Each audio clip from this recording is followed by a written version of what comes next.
The fuel hoses on this machine had broken from old age. So I purchased new hoses off Amazon, and there's one for the filter, the ingoing petrol, and there's one for the outgoing, the return. So I need to attach this filter and have it inside, and I found that the easiest way is just to take the long hose here, put it through the hole from the outside, then just take your pliers and pull it out here, attach the filter. This I think is a 3mm outside, 2mm inside. You can buy them as kits with 4 different dimensions. This is actually easier to do with your gloves on.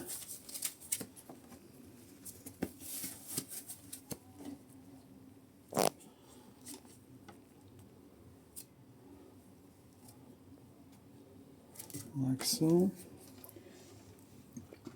Working, and then slide it in.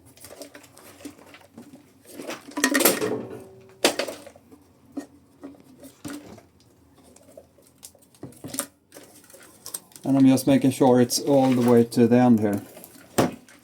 And then I measured out here. And then since there are no scissors on the skipper, I always, of course, carry a classic anyway, on the cord or on my neck. So these scissors are really handy. So I just measure a suitable length and cut them. And then this being the into the carburetor, I guess it's this one where the pump is, since there's a pump action here. So this one, the top one, should be the inlet into the carburetor.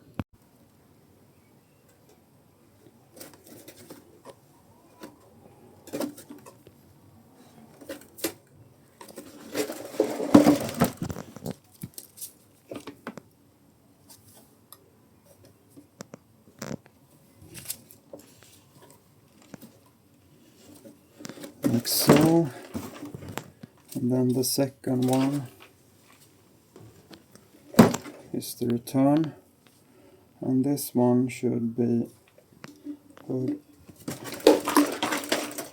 This one I think should just be sort of attached here, but it had fallen inside.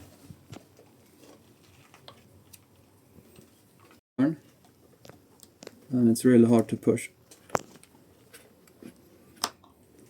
So it's attached. And the strange thing is that I found this one inside here, and it should be on this side, I think, which means that it's been assembled the wrong way the whole time. This being a China version or something. Actually it says assembled in USA, but that doesn't mean that much.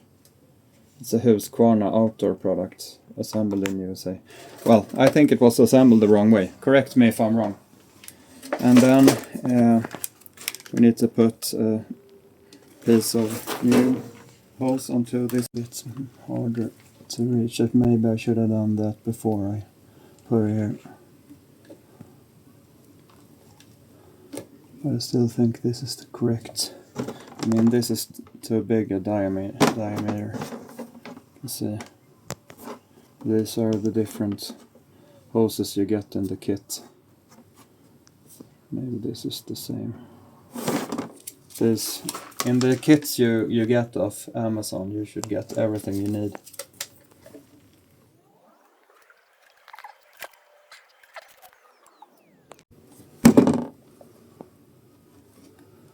I think you need to use the fingers for this, otherwise using this one I would just damage the hose.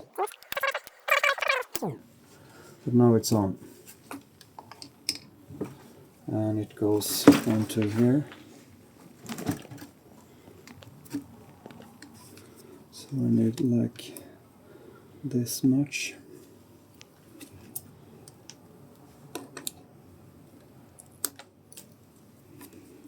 Put it on here.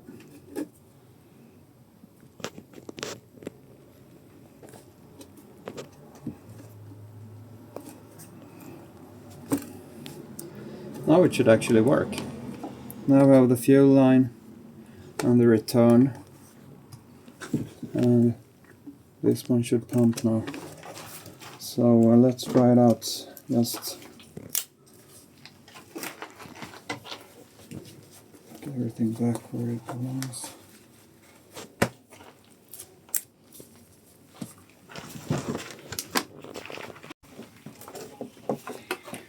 So here in Europe, nowadays you get this gasoline which is full of ethanol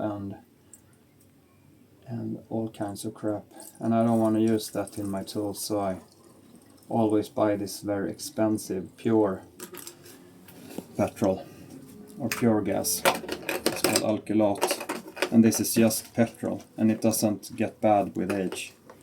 And you don't want to have bad petrol and fungi growth or bacteria growth inside your engines. I can tell you that's not good for the environment if you have to throw these away every year.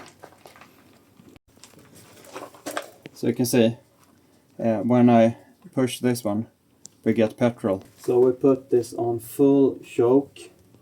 I primed it. I put it on 1, and I should start it with holding the gas full throttle. And then a couple of pulls until it starts. Now I felt that it's ignited. Then you need to put this to half choke.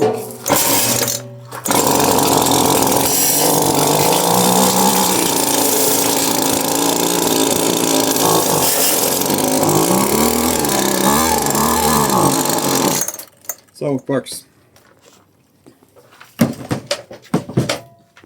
So guys, don't throw working tools away. This was just a $9 job, and it took me maybe 5 minutes to change these 2 hoses.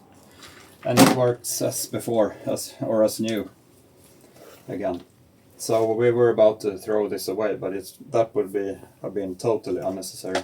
And I could do everything I needed to with just my skipper, with the pliers, and with scissors on the Classic. Those were all the tools I needed for this job.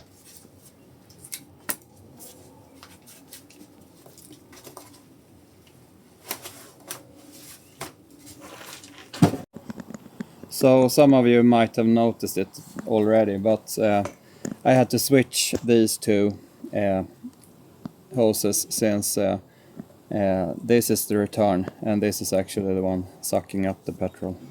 So I had to flip these 2.